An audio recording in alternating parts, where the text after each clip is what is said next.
Well, NXT BattleGround 2024 is officially in the books, and this is my thoughts and review because they've made some history here, and it was a pretty solid show. Not one of craziest Shawn Michaels shows, but to me it was pretty good. It was a fun time, great matches, great moments.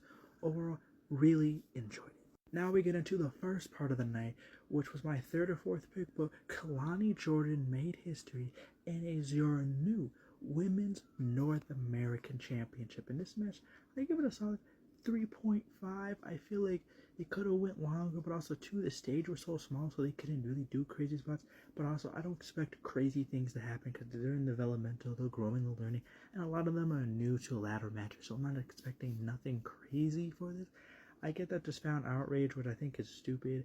I think her and any other women in that match deserves. I get people wanted Soruka or Last Legend. They will get the moments. They get this time. I believe in Shawn Michaels, especially how he books the women's division. So I trust that this was the right decision, and she finally got her moment from not winning the women's breakout tournament last year.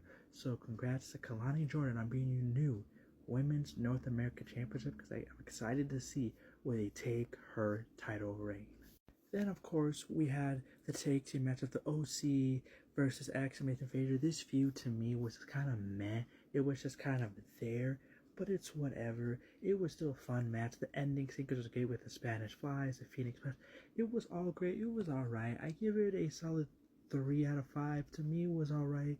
But the feud was better, but overall, still a pretty good match. Then we get to Miss Lola Vice defeating Shayna Baszler by knocking her out or making her a takedown and capitalizing and hitting her a bunch of times for the ref, called it an end. And to me, this was perfect. It's one of the best underground matches, MMA fight type style matches ever. Not all of them works.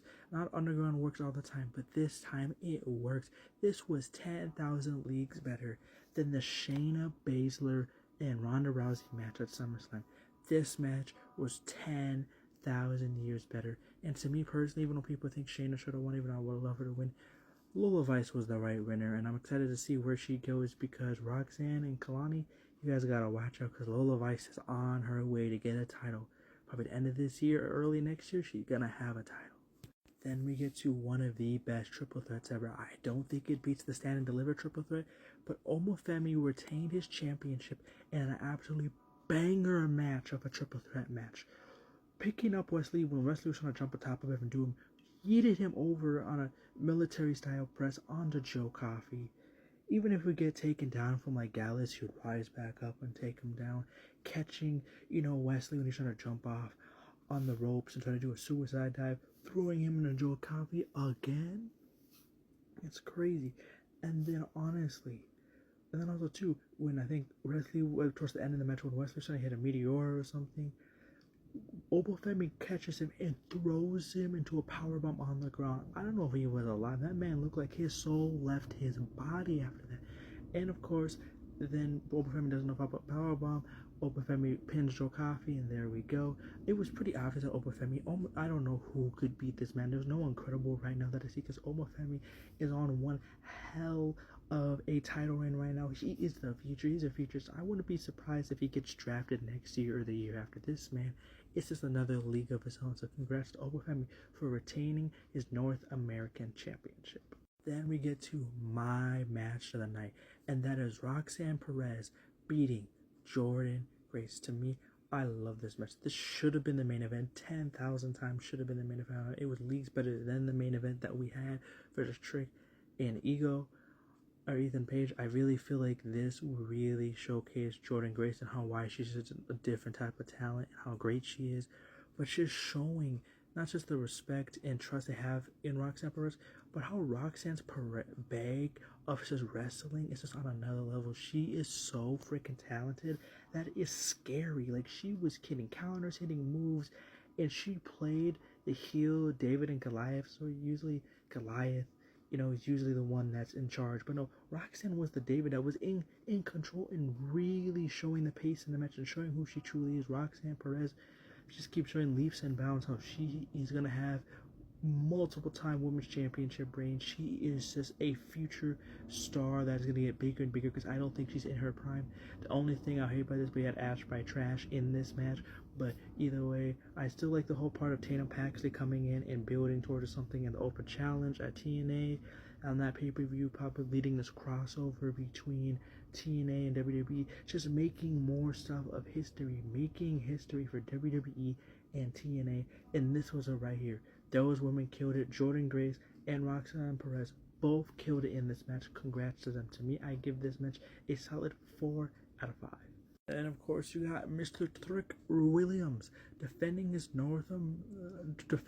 NXT championship and beating Ethan Page to retain his championship. But to me, it was an all right match. It wasn't bad. It wasn't good. It was all right. I feel like it needed more time, but I understand they're in developmental. They're not gonna have crazy amounts of matches.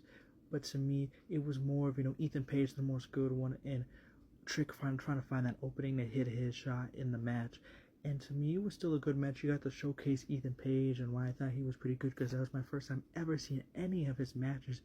So it gave me a great first impression on what I can expect in the future for Ethan Page, and especially how the ending went. I'm kind of mixed on it. I liked it, I didn't like it, but it also showed too, when you realize the look of why the ending ended that way, it was that his ego got to him and he ended up being distracted, ended up hitting the Trick was able to hit the Trick knee, 1, 2, 3, he retains his championship.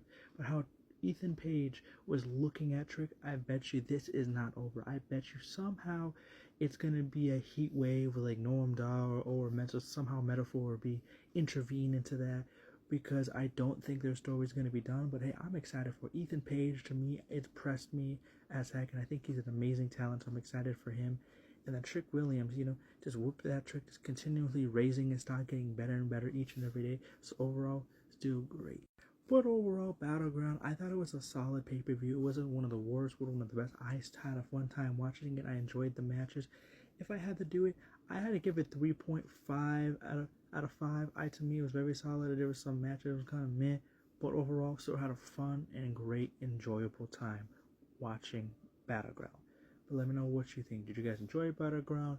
Didn't you enjoy it? What was your favorite match? What was your least favorite match? Let me know down below. And this is my review of the NXT's Battleground.